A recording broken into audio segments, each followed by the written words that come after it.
ইসলামের দৃষ্টিতে কিছু নাম আছে যেগুলো রাখা নিষেধ। সেগুলো কোন কোন নাম? নাম্বার 1, যে সমস্ত নাম এর অর্থের ভিতরে মন্দ দিক আছে।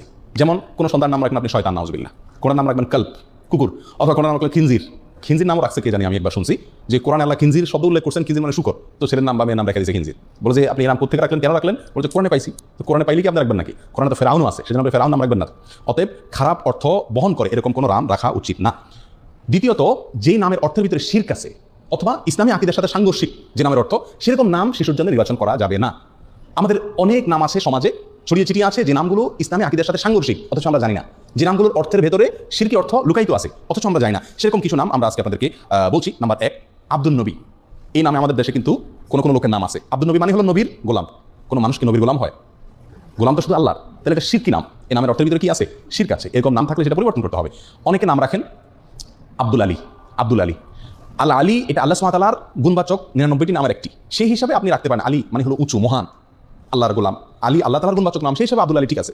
কিন্তু সাধারণত আমাদের সমাজে আলী রাদিয়াল্লাহু তাআলা আনহুর নামে এই ধরনের নাম রাখা হয়ে থাকে। যদি এখানে আলী বলতে খলিফা আলী রাদিয়াল্লাহু তাআলাকে উদ্দেশ্য করা হয়, তাহলে আব্দুল আলী মানে হলো ইসলামের চতুর্থ খলিফা আলী রাদিয়াল্লাহু আনহুর গোলাম, তাহলে সেটাও কি হবে? শিরকি অর্থ বহন করবে। আর এখানে যে আলী রাদিয়াল্লাহু আনহুকে উদ্দেশ্য নেওয়া হচ্ছে, মিন করা হচ্ছে, তার অনেকগুলো প্রমাণও আছে, ইঙ্গিত পাওয়া যায়। এই জন্য এই ধরনের নাম রাখার ক্ষেত্রে সাবধান থাকা উচিত। আলী রাদিয়াল্লাহু আনহুকে ঘিরে আর অনেকগুলো নাম আছে আমাদের সমাজে, যেগুলো সংস্কার হওয়া উচিত, যে নামগুলো রাখতে আমাদের সচেতন এবং সাবধান হওয়া উচিত। তার ভিতরে একটা হলো কারামত আলী।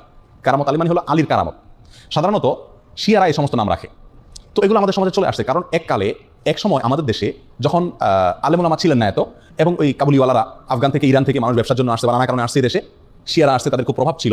এবং যারা তখন রাষ্ট্র পরিচালনা করতেন, ক্ষমতায় ছিলেন, তাদের ভেতরে শিয়াদের বিরাট প্রভাব ছিল। এই জন্য আমাদের সাধারণ মানুষেরা নামের জন্য এদের কাছে যেত, আর এরা সমস্ত নাম দিত, যে সমস্ত নামের সাথে শিয়াদের আকীদা মিশে আছে, এবং সেগুলো আমরা এখনো রেখে চলছি। ওটার অর্থ হয়তো খেয়াল করি না। কারামত আলী মানে হলো আলী রাদিয়াল্লাহু তাআলার কারামত। যেহেতু ওরা আলী রাদিয়াল্লাহু তাআলাকে খুব বেশি ভক্তি করে, অতিভক্তি করে, এই জন্য সব নামের মধ্যে আপনারা আলী, হাসান, হোসেন এই 3 নাম পাবেন। আমাদের দেশে যত নাম আছে বেশিরভাগ বা বিরাট একটা অংশ আছে নামের, যে নামের শেষে কি পাবেন? আলী অথবা হাসান অথবা হোসেন। শরবত আলী, কারামত আলী, কামরুল হোসেন, দেলোয়ার হোসেন। এখানে যদি খোঁজেন মজলিসে আমার মনে হয় অর্ধেকের বেশি নাম পাবেন যাদের নামের শেষে হয় হাসান আছে, আর না হোসেন আছে, আর না হয় আলী আছে। এটা ওখান থেকে আসছে। আমরা হয়তো সেই দৃষ্টিকোণ থেকে রাখি না, কিন্তু এগুলোর থেকে আমাদের বের হয়ে আসা উচিত। রাসূল আকরাম সাল্লাল্লাহু আলাইহি ওয়াসাল্লামের প্রতি মহব্বত থেকে তার প্রিয় দৌহিত্র হাসান হোসেনের নামে নাম রাখেন, খুব ভালো কথা। আলী রাদিয়াল্লাহু তাআলার প্রতি মহব্বতের কারণে আহলে বাইতের সদস্য সেই হিসেবে তার নামে নামকরণ করেন, কোনো সমস্যা নাই। কিন্তু আপনার নামের সঙ্গে এই 3 জন সাহাবীর নাম শুধু লাগাচ্ছেন, কই নামের শেষে আবু বকর লাগান না, ওমর লাগান না, তাহলে শুধু 3 জন নাম কেন লাগাচ্ছেন? বোঝা গেল এগুলোর পেছনে শিয়াদের বদ আকীদা এবং দুর্বসন্ধিমূলক চিন্তা এবং দৃষ্টিভঙ্গি রয়ে গেছে, আর সেটাই আমাদের সমাজে এখনো বলবৎ আছে। এগুলো রাখতে আমাদের একটু সচেতন হওয়া উচিত। অনেকে নাম রাখেন রহমত আলী। রহমত আলী, রহমত আলী মানে আলীর রহমত। রহমত হবে আল্লাহ। ওই যে বললাম, এখানে আলী যদি আল্লাহর গুণবাচক নাম উদ্দেশ্য হয় তাহলে ঠিক আছে, কিন্তু সেটা হওয়ার সম্ভাবনা কম। অনেকে নাম রাখেন ফজলে আলী। ফজলে আলী মানেও কি? আলীর দয়া। তো এটাও মানে যদি আলী রাদিয়াল্লাহু তাআলার মিন হয় এখানে উদ্দেশ্য হয়, তাহলে এটাও ঠিক হয় না। অনেকে নাম রাখেন গাউসুল আজম। অনেকে আব্দুল কাদের জিলানী রাহমাতুল্লাহকে বলে কি গাউসুল আজম। গাউসুল আজম মানে হলো সবচেয়ে বড় সাহায্যকারী, রক্ষাকারী। যিনি সবচেয়ে বড় রক্ষাকারী তো আল্লাহ সুবহানাহু ওয়া তাআলা, এটা কোনো মানুষকে বলা যায় না। অতএব এটাও শিরকি নাম, এর নামের অর্থের ভিতরে শিরক আছে। অনেকে নাম রাখেন নবী। আমার পরিচিত গ্রামের ভিতরে একজন আছে, তার নাম হলো নবী। অনেকে নাম রাখেন নূর নবী। নূর নবী মানে নবীর নূর। এই সমস্ত নামগুলো একেবারেই অনর্থক এবং অশুদ্ধ নাম। অনেকে নাম রাখেন রাসূল আমিন।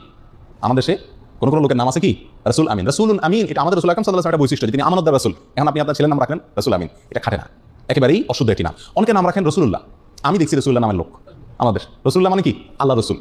কিভাবে আল্লাহ রসুল হলো? এটা একেবারেই অশুদ্ধ একটা নাম, কথা বুঝে আসছে? অনুরূপভাবে আরেকটা অশুদ্ধ নাম আছে আব্দুস সুবহান। অনেক আলেমের নামও পাওয়া যায় আব্দুস সুবহান। আব্দুস সুবহান এই নামটাও ঠিক না। কেন ঠিক না? কারণ আব্দুন যোগ করে নাম রাখা যাবে আল্লাহর 99টা নামের শুরুতে।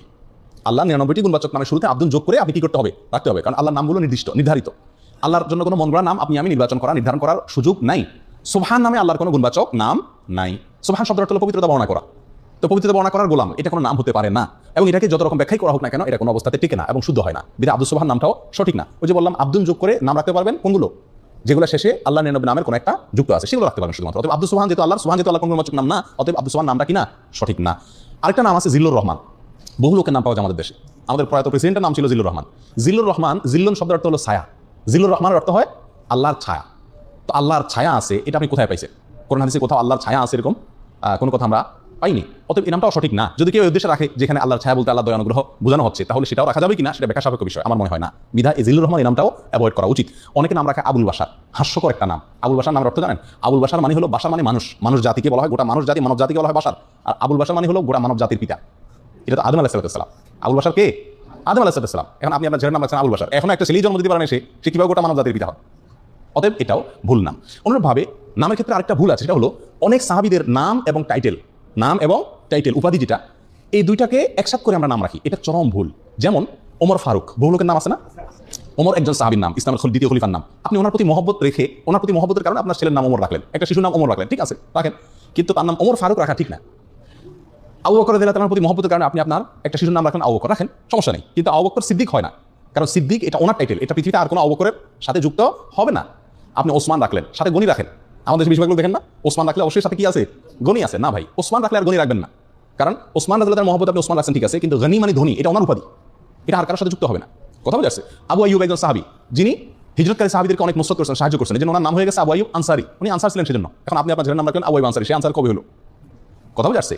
অনুরূপভাবে বহু সাহাবা ইকরামের বিশেষ বিশেষ কিছু টাইটেল আছে, এই টাইটেলগুলো কারণ নাম হতে পারে না। আমি যদি একটা এক্সাম্পল দিই বিষয়টা পরিষ্কার হবে, যেমন মোহাম্মদ এই নামে নাম রাখা যায় কি যায় না? মোহাম্মদ নাম রাখা যাবে, সহিহ মুসলিম হাদিসে আসছে। এখন আপনি যদি মুহাম্মদ সাল্লাল্লাহু আলাইহি ওয়াসাল্লামের যেটা টাইটেল ছিল, নামের পর একটা টাইটেল, সেটা কি? মুহাম্মাদুর রাসূলুল্লাহ। এখন আপনি যদি আপনার সন্তানের নাম রাখেন মুহাম্মদ রাসূলুল্লাহ, খাটবে? আপনার সন্তান কি আল্লাহ রাসূল মুহাম্মদ? না, এটা তো মোহাম্মদ। আরও সহজ হবে, পরিষ্কার হবে, আমাদের দেশের এক্সাম্পল দিলে শেখ মুজিবুর রহমান, মরহুম শেখ মুজিবুর রহমান, ওনার প্রতি মহব্বত করে আপনি কোনো সন্তানের নাম রাখলেন মুজিবুর রহমান, এটা ঠিক আছে, চলে। জিয়াউর রহমান, মরহুম জিয়াউর রহমান, তার প্রতি মহব্বত করে আপনি আপনার কোনো সন্তানের নাম জিয়াউর রহমান রাখলেন, এটাও চলে, চলে না? চলে না। এবং অনেকে রাখেও, আপনি যদি রাখেন বঙ্গবন্ধু শেখ মুজিবুর রহমান, তাহলে নামটা কি শুদ্ধ হবে? আপনি যদি প্রেসিডেন্ট জিয়াউর রহমান রাখেন, এটা শুদ্ধ হবে? আপনি যদি বেগম খালেদা জিয়া রাখেন, শুদ্ধ হবে? আপনি যদি প্রেসিডেন্ট হোসেন মোহাম্মদ এরশাদ রাখেন, শুদ্ধ হবে? কেন হবে না? কারণ হলো এখানে তাদের নাম এবং টাইটেল দুটোটা আপনি দখল করছে, শুধু নামটা আপনি নেন মহব্বতে, সেটা হতে পারে, এটা গ্রহণযোগ্য, এটাকে সমাজ গ্রহণ করবে, কিন্তু আপনি টাইটেলটা যুক্ত করেন, এটা হতে পারে না। বিধায় সাহাবা ইকরামের নাম আমরা রাখতে পারি, কিন্তু তাদের টাইটেলটা কি করা উচিত না, দখল করা উচিত না। এই ভুলটা আমাদের দেশে অহরহ হয়ে থাকে। আর বহু নাম আছে যেগুলোর ভিতরে ভুল ত্রুটি হয়। তাহলে এই সমস্ত নামগুলো আমরা সাধারণত রাখবো না, যেগুলোর অর্থের ভিতরে কি আছে, কোন শিরকি আকীদা আছে, অথবা যেগুলো অর্থের ভিতরে খারাপ কোনো দিক আছে, বা সেগুলোর অর্থের ভিতরে আপনার কোরআন সুন্নাহর সাথে কোনো প্রকার কি আছে, সংঘর্ষ আছে।